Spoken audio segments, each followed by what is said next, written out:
Yo, what is up? Kalani Productions in the cut, and in today's video, we are going to be talking about the Kendrick Lamar Super Bowl halftime show.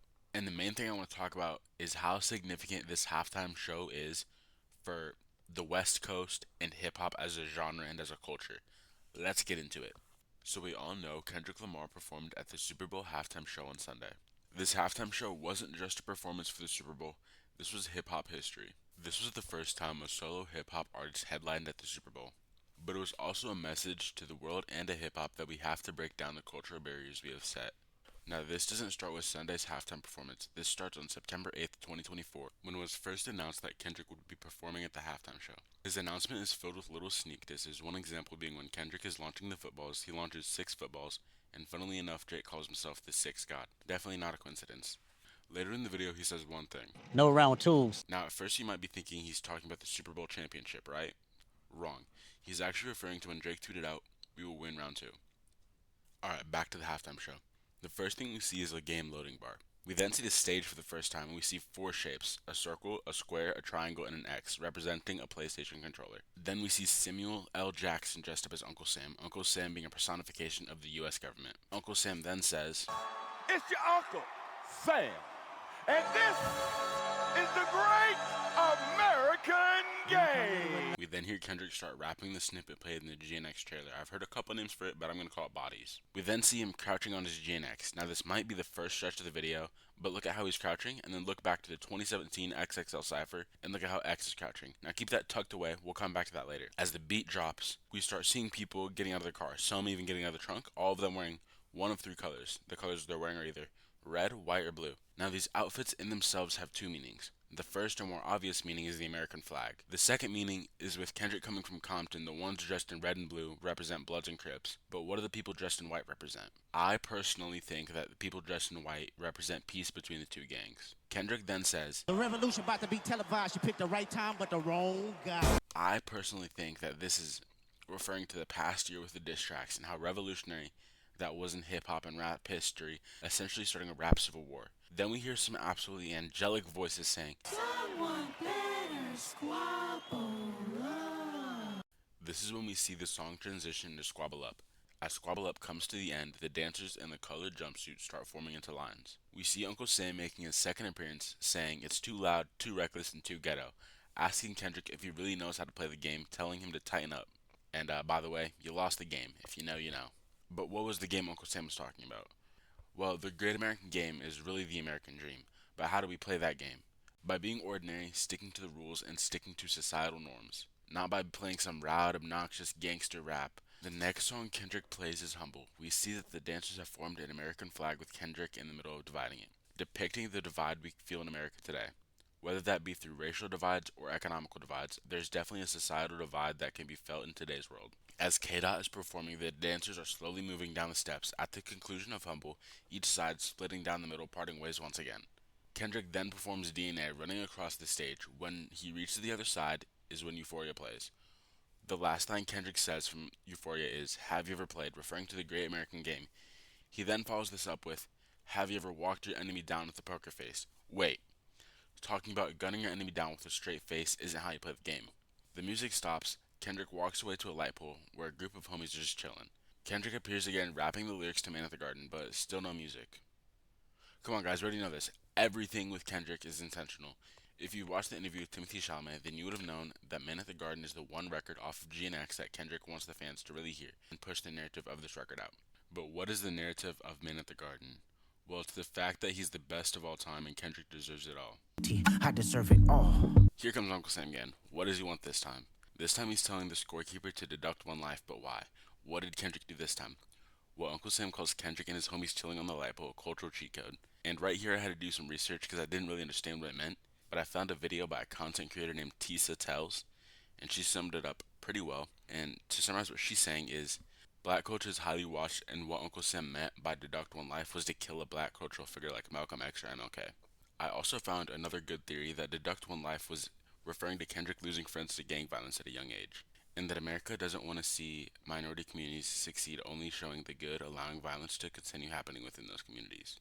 Kendrick then plays Peekaboo inside of the X. What's the significance of him playing inside the X? Well, on the song Silent Hill on Mr. Morale and the Big Steppers, Kodak Black has a line. In the studio with K-Dot fresh out the feds, which while he was in jail is when he met Daedric Williams, one of the killers of the rapper XXX Tentacion. And the sample for Peekaboo is Give Me a Helping Hand, a direct reference to the Helping Hand Challenge that X started to help kids in foster homes, where he would donate clothes, shoes, gaming monitors, PS4s, etc. When performing Peekaboo, one line is constantly repeated. What they talk about, they ain't talking about nothing. Kendrick practically shoving off what Uncle Sam said, ignoring it and continuing to play the game his way. When Peekaboo comes to a close, he walks up to the ladies with the angelic voices and says that he wants to perform their favorite song, They Like to Sue. I want to perform their favorite song, but you know they love to sue. We're talking about Drake suing UMG for defamation because of Not Like Us' success. The beat to Not Like Us then plays.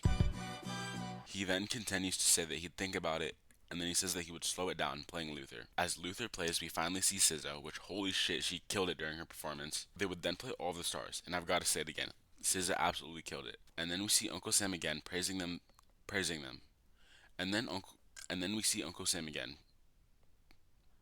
Then we see Uncle Sam again praising them saying that's what America wants, the nice and calm songs, instead of the loud, braggadocious raps. The beat to Not Like Us then plays again. Yeah, that's what I'm talking about. That's what America wants. Nice and calm. You almost there. Don't mess this. Uncle Sam walks away, and we see Kendrick again talking about their cultural divide. He also mentions 40 acres and a mule, which was the unfulfilled promise to formerly enslaved African Americans after the Civil War, intending to provide them with land and resources for economic self-sufficiency. Kendrick also says this is bigger than music, which I interpreted to mean that he wasn't just performing a collection of random songs. Nah, it couldn't be that, because if he were to do that, why would he play an unreleased song only fans of him know? Why primarily play songs off GNX and none off Good Kid Mad City or To Pimp a Butterfly? Instead, this performance was to bring light to one of America's biggest problems, the cultural divide. K-Dot follows this up by saying, they tried to rig the game, but you can't rig influence. Tying into the meaning of Not Like Us, being that Drake is not from the same upbringing as Kendrick. Drake comes from money, and Kendrick comes from nothing, and he became something. Again, showing symbolism to the cultural divide, only this time in hip-hop culture. This is when he would finally play Not Like Us, and during Not Like Us is, I believe, the first time Kendrick mentions Drake by name during the entire performance. Say Drake, I hear you like I'm young. And the crowd did not hold back a single bit during the A minor part. Strike a chord and it's probably A minor. During the chorus, it cuts to Serena Williams, another one of Drake's exes. She's sporting an all-blue fit crip walking. Bear with me for this part because this is a really big reach, but we have 3 exes. There's SZA, Serena Williams, and obviously an X in the controller. Could it be a nod to XXX? I don't really know because everything with Kendrick is always intentional, but this seems like a really big reach. As Not Like Us comes to a close, TV Off plays, and at the iconic Mustard part,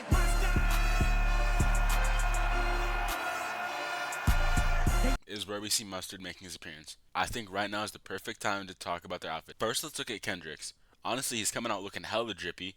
He has the Letterman jacket, This Is Gloria, the closing track of GNX. It is also the name he gave his pen, meaning glory in Spanish. He was also wearing some swaggy ass flare jeans, but the piece that caught my mind was the chain with a pendant with the lowercase a. My immediate thought, and I've seen nobody else with this theory, was that he was mocking Drake because Drake's real name is Aubrey. But also in Kendrick's record label PG Lang, we also see the exact same A. And then Mustard's outfit, almost identical to Kendrick's, except the Letterman is yellow and black compared to Kendrick's blue Letterman. But again, the piece that caught my eye was his chain. Almost identical to Kendrick's, but his was M. Obviously for Mustard, but putting both of their chains together, you get the first letter for Minor. Back to the performance. Kendrick and Mustard perform TV Off, and as the halftime show ends, and Kendrick says, This TV off.